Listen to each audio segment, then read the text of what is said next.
Cela fait 2 années que j'ai vécu toute cette expérience qui a complètement bouleversé ma vie. Je ne sais même pas par où commencer tellement j'ai des choses à vous raconter.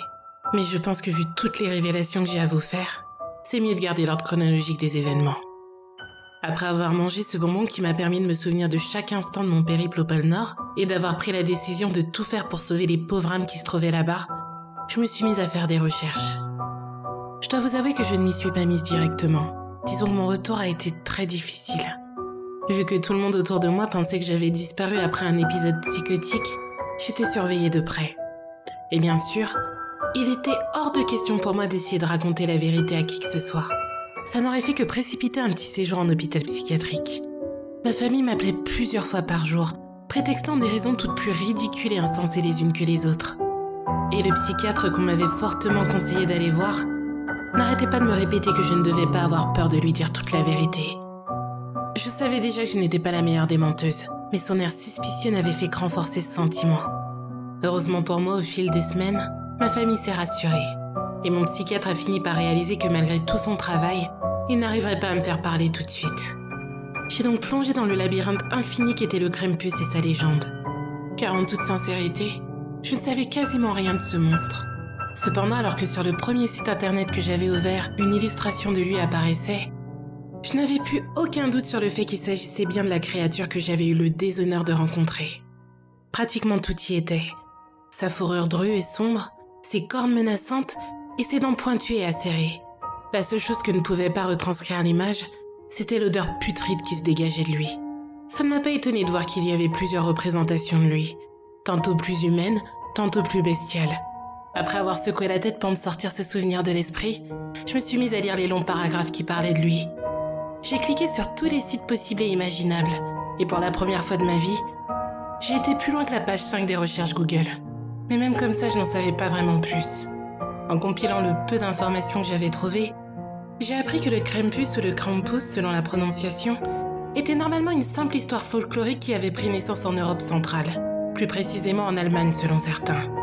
Et que le Krampus était censé être le fils de Hel, la déesse nordique du monde souterrain, elle-même fille du grand Loki. Au fil des années, il avait été associé à la chrétienté malgré la désapprobation de l'Église. Toujours selon la légende, il est censé être la version maléfique de Saint Nicolas, qui lui récompensait les enfants sages. Le Krampus est censé venir en même temps que lui, mais pour punir les enfants méchants en les frappant de son long fouet. Les deux étaient alors censés faire leur apparition le 5 décembre au soir et laisser les enfants se réveiller au petit matin du 6 décembre avec des cadeaux ou des blessures à panser. Ça n'avait rien à voir avec ce que j'avais vécu. Et ça me confortait dans l'idée que les informations que j'avais trouvées étaient subjectives. J'étais déçue de ma maigre trouvaille. Mais en même temps, à quoi je m'attendais ? À un manuel entier sur une créature qui n'était censée exister que dans le folklore ? Ce soir-là, j'ai préféré aller me coucher et essayer d'apaiser le sentiment d'impuissance qui engourdissait chaque partie de mon être.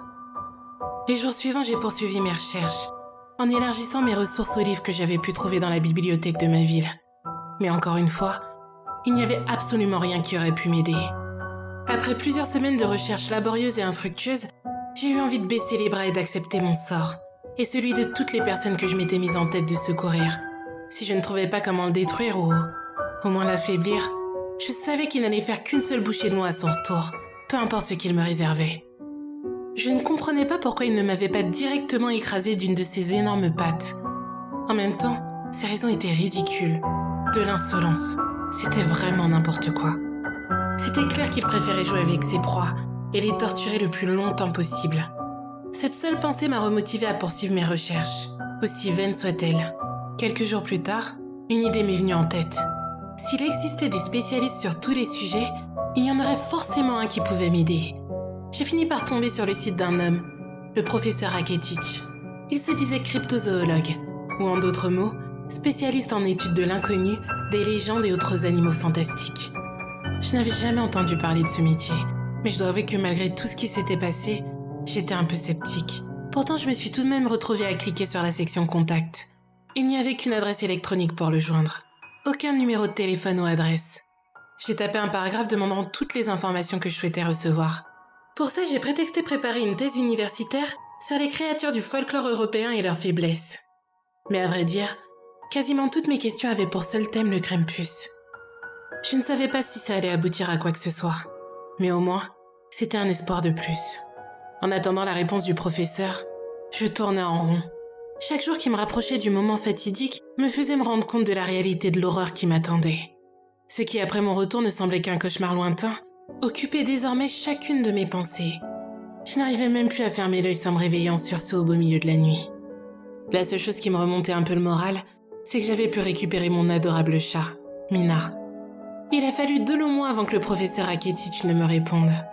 En voyant apparaître la notification en haut de mon écran de téléphone, j'étais partagée entre l'excitation, le soulagement et la peur.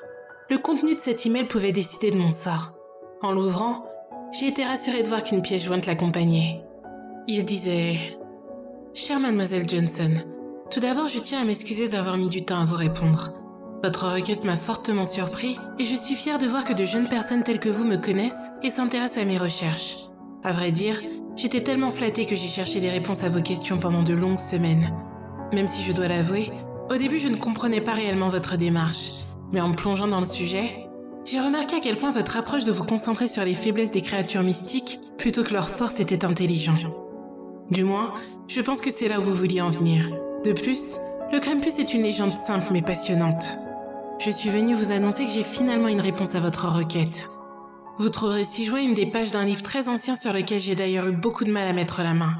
Parmi tout ce que j'ai consulté, c'est le seul qui parle d'une possible vulnérabilité de votre sujet d'étude. En espérant que cela vous aidera pour votre thèse, bien cordialement, professeur Rakitic. J'ai sauté de joie en lisant la dernière partie. Enfin une bonne nouvelle. J'avais eu raison de ne pas laisser le pessimisme m'emporter. Et surtout, d'être tombée sur la bonne personne. Le doigt tremblant, j'ai appuyé sur la pièce jointe et j'ai découvert la page en question. Elle était en bien meilleur état que je ne pensais. Le scanner avait quand même réussi à copier chaque craquelure et déchirure de la page jaunie et cornée. Dessus, il y avait plusieurs petits paragraphes, et entre ceux-ci, le dessin d'un symbole et d'un couteau, ou plutôt une dague très étrange. Sa longue poignée était dorée, et elle était surmontée d'une lame qui avait l'air d'avoir été forgée dans un cristal bleu. Sur le côté des textes originaux qui étaient écrits dans une langue que je n'avais pas su reconnaître, le professeur avait pris le temps d'écrire une traduction. Cette traduction disait que elle, demi-déesse et souveraine du monde souterrain, menait son royaume d'une main de fer. Avide, froide et peu clémente, elle aurait fait une arme capable de tuer tout être provenant de son royaume, afin de n'avoir aucune opposition et une obéissance parfaite de ses sujets et même de sa progéniture. Assoiffée de pouvoir mais soucieuse que personne d'autre qu'elle ne puisse mettre la main dessus et tuer ses 2 enfants, elle aurait caché la dague dans un lieu sûr que seule elle était censée connaître. Le pouvoir dévastateur de la dague à la monture faite d'or serait renforcé par un cristal azuré dont personne ne connaîtrait la véritable origine. J'avais perdu mon sourire et ma joie.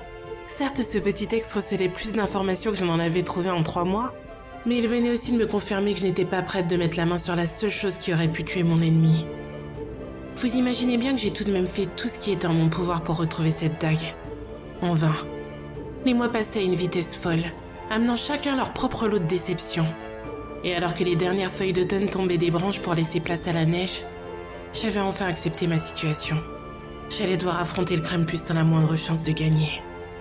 Je me sens ridicule de vous confier cela, mais j'avais quand même préparé un arsenal de gris-gris superstitieux, ainsi que du gros sel, de la sauge, une croix et même des balles en argent que je gardais en permanence dans le salon, pas très loin de la cheminée, qui ne tente rien à rien comme on dit. Le Krampus n'est pas venu me chercher le 5 décembre comme le prétendait la légende, ni le jour d'après d'ailleurs. Non, il a attendu le 23 décembre pour cela. Quand j'ai vu les flammes vertes qui m'étaient désormais familières s'élever de la cheminée, j'ai voulu courir en direction de mon attirail. Mais je n'étais même pas encore levée que les doigts pointus et osseux du Krampus étaient déjà enroulés autour de l'un de mes bras, avant de me tirer violemment vers le feu émeraude. La vision de son énorme corps accroupi était terrifiante. Son rire glaçant et rauque devant mon impuissance avait résonné dans mes oreilles, tandis que des flashs de lumière obstruaient ma vision. Et comme la première fois, j'ai perdu connaissance. Réveillez-vous, Erika. Je ne vous le répéterai pas. J'ai immédiatement reconnu la voix hautaine de Joséphine. En ouvrant les yeux, j'ai vu qu'elle n'avait pas changé. Si bien sûr on laissait de côté son air encore plus aigri. Qui êtes-vous? Qu'est-ce que je fais là? J'étais peut-être encore sonnée, mais je savais que c'était le moment ou jamais d'être convaincante en mentant. Il ne fallait surtout pas que qui que ce soit se rende compte que je me souvenais de mes mésaventures. Il en valait de ma vie et de celle de ce pauvre elfe qui avait pris un énorme risque en me donnant ce précieux bonbon. Oh, ça, Erika. Vous le découvrirez bien assez tôt. D'ailleurs, il vous attend. Enfilez ses chaussures et suivez-moi. Vite. Il n'aime pas patienter. Aucun dépaysement possible.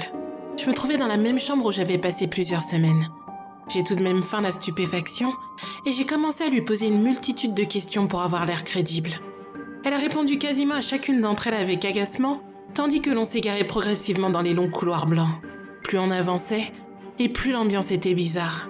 Même les sapins qui décoraient les couloirs avaient l'air bizarres. On a fini par arriver devant une porte que je n'avais jamais vue auparavant.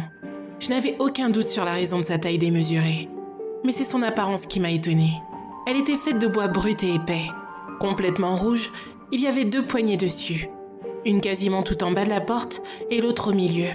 Mais le plus étonnant, c'est qu'elle avait l'air d'avoir poussé au beau milieu d'un arbre.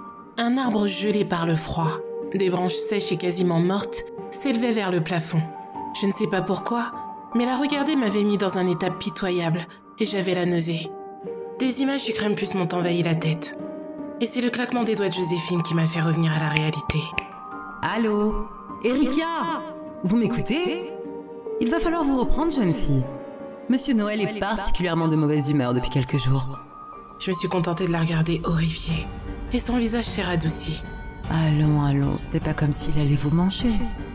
Apparemment, malgré son côté grincheux et son manque de patience, Joséphine ne semblait pas du tout savoir pour qui elle travaillait vraiment. Après avoir frappé 3 fois de ses petits poings, elle a poussé la poignée qui se trouvait tout en bas de celle-ci. Une fois la porte entr'ouverte, elle m'a poussée vers la pièce chaudement éclairée. Le bruit de la porte qui claquait derrière moi m'a glacé le sang. Assis en face d'un tout petit bureau, se trouvait le Krampus. Même s'il avait revêtu son apparence de Père Noël, le sourire machiavélique qu'il avait aux lèvres ne laissait aucune hésitation sur son identité. Enfin un peu de distraction. Il parlait doucement et calmement, mais sa voix résonnait à l'intérieur de mes oreilles comme des coups de poignard. Son regard perçant et bleu me fixait. Bonjour Erika. Viens par ici mon enfant. N'aie pas peur. En l'espace d'une seconde, son rictus terrifiant avait laissé place à un sourire qui se voulait tendre et jovial. Cela me dégoûtait de voir qu'il commençait déjà à me torturer. Mais ça m'a permis de voir pourquoi la majeure partie des gens ici se laissaient avoir par sa fausse couverture. Si je n'avais pas retrouvé tous mes souvenirs, je serais aussi tombée dans son piège. Il avait l'air si bienveillant et chaleureux. Comment est-ce que c'était possible alors qu'il était en réalité si froid et mauvais? Timidement, ou plutôt peureusement, je me suis avancée vers lui. Chaque nouveau pas me donnant envie de partir en courant dans la direction opposée. J'ai tout de même réussi à atteindre son bureau. Et je me suis discrètement appuyée dessus pour aider mes jambes qui menaçaient de me lâcher à tout moment. Même de près, sa façade de Père Noël restait parfaite. Je sais que Joséphine fait parfaitement son travail, mais je suis sûr que tu n'avais pas besoin d'elle pour savoir qui je suis. J'ai hoché la tête et essayé de sourire le plus naturellement possible. Oui, vous êtes le Père Noël? Le Père Noël. C'est exactement ça. Malgré tous les efforts qu'il faisait pour paraître gentil, le mépris qu'il avait pour moi se dégageait du moindre pore de sa peau. C'est bizarre. D'habitude, les gens qui me rencontrent ne font que parler. Et toi, tu ne dis pas un mot. Je me suis figée de terreur.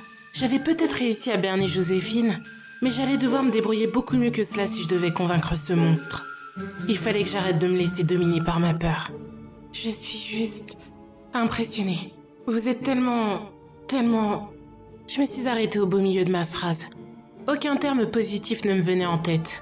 Comment est-ce que j'étais censée en trouver un alors que je l'avais sous les yeux en train de faire ce pourquoi il était le plus doué? Manipulé et torturé pour le plaisir. Il a longuement plongé son regard dans le mien. Le même sourire dérangeant vissé aux lèvres. Et d'un ton mielleux, il m'a dit... Tellement quoi, ma petite Erika? Allez, ne sois pas timide. Je t'écoute. Ce n'est pas bien, mais j'ai toujours adoré la flatterie. Mon cœur qui battait déjà à une vitesse incroyable s'est encore plus emballé. Et mon sang n'a fait qu'un tour. J'avais envie de lui crier à quel point je le trouvais horrible, injuste et dégoûtant. Mais c'était exactement cela qui m'avait mise dans la situation où je me trouvais actuellement. Alors, je me suis mordu à l'intérieur de la lèvre. Puis j'ai balbutié. Je vous trouve... Arrête de te moquer de moi, Erika. Je sais tout. En disant cela, il a soulevé le petit bureau d'une main. et les quelques objets qui se trouvaient dessus ont été projetés dans les airs, me faisant reculer d'au moins 1 mètre en un seul bond. Tu pensais que je ne savais pas. Tu pensais encore une fois que tu étais plus maligne que moi. Il semblerait que quelqu'un n'apprenne pas de ses leçons. Tu croyais réellement que j'allais te laisser repartir, sans surveiller tes moindres faits et gestes. La colère lui déformait littéralement le visage. Les traits du Krampus se mélangeaient à ceux du Père Noël, comme si la rage lui empêchait de maintenir son illusion. À ce moment-là, je suis tombée à genoux, le peu de force qu'il restait à mes jambes les ayant quittées. C'était fini et je le savais. Je n'avais plus envie de me battre. Oh, qu'est-ce qui t'arrive, Erika? Est-ce que tu es déçue de ton manque d'intelligence? Ne sois pas trop dur envers toi-même. Tu m'as tout de même impressionné. Je te félicite d'avoir réussi à mettre la main sur ce livre à propos de la dague. Je pensais avoir détruit tous ceux et ceux qui connaissaient son existence. De toute façon, tu ne l'aurais jamais trouvé. Je l'ai caché à un endroit dont seul moi connais l'existence. Il a regardé dans le vide comme s'il pensait à quelque chose. Ah oui, et le bonbon. Je n'ai toujours pas compris comment tu as pu mettre la main dessus. Et ça m'intéresse beaucoup de le savoir. Je suis restée silencieuse. Il était hors de question pour moi d'entraîner ce pauvre elfe dans ma chute, lui qui m'avait aidée de façon si bienveillante. Résolue, j'ai fermé les yeux et baissé la tête. Mon heure était venue et j'étais prête à l'accepter. Comme c'est mignon. Tu pensais sincèrement que j'allais attendre aussi longtemps pour te donner une leçon et te tuer avant même de jouer un peu avec toi? Non, rassure-toi, je ne compte pas te tuer tout de suite. Je suis un homme de parole et je compte vraiment te laisser ta chance, te montrer à quel point tu serais meilleur que moi. Des larmes se sont mises à couler sur mes joues. Il savait exactement comment s'y prendre pour me torturer. Malgré tout, je n'ai pas bougé. Après quelques secondes, j'ai entendu ses lourds sabots taper contre le sol tandis qu'il s'avançait vers moi. Une fois à mon niveau, j'ai senti une énorme patte s'enrouler autour de mon épaule. De surprise, j'ai ouvert les yeux et je me suis rendu compte qu'on ne se trouvait plus dans le bureau du soi-disant Père Noël. Il faisait sombre dans la pièce, mais j'ai tout de même identifié les lieux. Il s'agissait d'une chambre de taille moyenne. Seul le jouet suspendu au-dessus du petit berceau au coin droit de la pièce l'éclairait. Une mélodie baignait la chambre de ses notes douces et rassurantes. Le Krampus se trouvait devant le berceau légèrement penché. Il avait repris l'apparence de l'homme joufflu. De sa main, il m'a fait signe d'approcher. J'ai hésité, mais la vue réconfortante du berceau et la musique apaisante m'avaient sorti de mon état pessimiste. Une fois devant le couffin en bois, je n'ai pas pu m'empêcher de regarder à l'intérieur. Dedans se trouvait un petit bébé profondément endormi. Une couverture recouvrait quasiment l'intégralité de son petit corps, et ses mèches blondes étaient toutes ébouriffées. Je te présente Matteo, ton épreuve. Tu vois, les bébés ne naissent ni bons ni mauvais. Et comme tu le sais, c'est son vécu et ses actions qui définiront s'il deviendra quelqu'un de bien ou pas. Tu n'auras qu'un seul but pour lui, empêcher qu'il ne passe sur la mauvaise liste. Je l'ai regardé incrédule. Comme d'habitude, rien de ce qu'il me disait n'avait réellement de sens pour moi. Fidèle à ce que je m'étais promise, je l'ai de nouveau laissé sans réponse. Tu ne veux pas parler, vraiment? Eh bien, puisque tu as décidé de te montrer ridiculement puéril, je vais devoir te motiver un peu.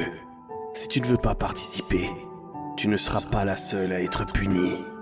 Je m'assurerai que ta famille le soit aussi. Tu ne voudrais pas qu'il... C'est bon, j'accepte.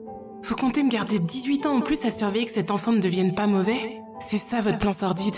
On dirait que l'Erika que je connais est enfin de retour. Je savais qu'il te fallait seulement un petit coup de pouce. J'ai redressé la tête vers lui et je lui ai lancé un regard de dégoût. Oh, je devrais me méfier. La petite Erika n'est pas contente à ce que je vois. Tiens, prends ça, gamine. Il venait de retirer de son manteau une espèce de poupée qu'il tendait vers moi de ses larges mains. La poupée ressemblait à un petit elfe. Et il n'y avait pas besoin d'être très malin pour voir qu'il s'agissait d'une représentation du petit Matteo. J'étais perturbée par les yeux de la poupée. Ils étaient orange vif, ce qui lui donnait un air menaçant. Tu vois, cette poupée représente notre cher Matteo, ici présent. Elle te permettra de naviguer dans les 18 premières années de sa vie. Comme tous les enfants, il vivra des moments qui, de par leur importance, modifieront grandement son avenir. J'ai donné à cette poupée la faculté d'effacer ou modifier ces événements. À toi de l'utiliser pour le mettre sur la bonne voie. Pendant ce temps, tu resteras dans mon humble demeure. Tu as 1 an pour y arriver. Si au matin du 25 décembre, les yeux de la poupée tournent au vert, alors tu auras gagné. Mais s'ils virent au rouge, alors tu auras échoué à sauver ton petit protégé. Et bien sûr, je serai libre de te faire tout ce que je veux, jusqu'à la fin des temps. J'ai regardé Mathéo avec compassion. Ce petit être n'avait rien fait pour mériter d'être le sujet des expériences glauques et tordues du Krampus. Et tout ça, c'était de ma faute. J'ai senti mes yeux s'embuer et des larmes couler sur mes joues. D'accord, mais à une seule condition. Je veux qu'il n'y ait aucune interférence de votre part. Aucun piège, ni aucune surprise de dernière minute. Tu commences à me plaire, Erika. Ne t'inquiète pas, je ne comptais pas interférer. Tu me sous-estimes encore une fois. C'est beaucoup plus divertissant de voir des gens perdre, en sachant qu'ils sont entièrement responsables de leur chute. Tu ne me verras même pas de tout ton séjour. Alors, à l'année prochaine, Erika. En finissant sa phrase, il avait posé sa main sur mon épaule. Et la seconde d'après, j'étais de retour au pôle Nord dans ce qui était désormais officiellement ma chambre. Mais lui n'y était pas. Je me suis enfouie sous la couette pour essayer de digérer tout ce qui s'était passé. Maintenant, je n'avais plus le choix. Je devais faire tout ce que cette créature voulait de moi. Par contre, j'avais réussi à faire en sorte qu'il me promette de ne pas interférer. Mais moi, je n'avais pas promis la même chose. Il avait commis une seule erreur en me parlant de la dague. Il avait révélé sans le vouloir que sa mère n'était plus en possession de la dague, mais que c'était lui qui l'avait. Et ça, je comptais bien l'utiliser à mon avantage.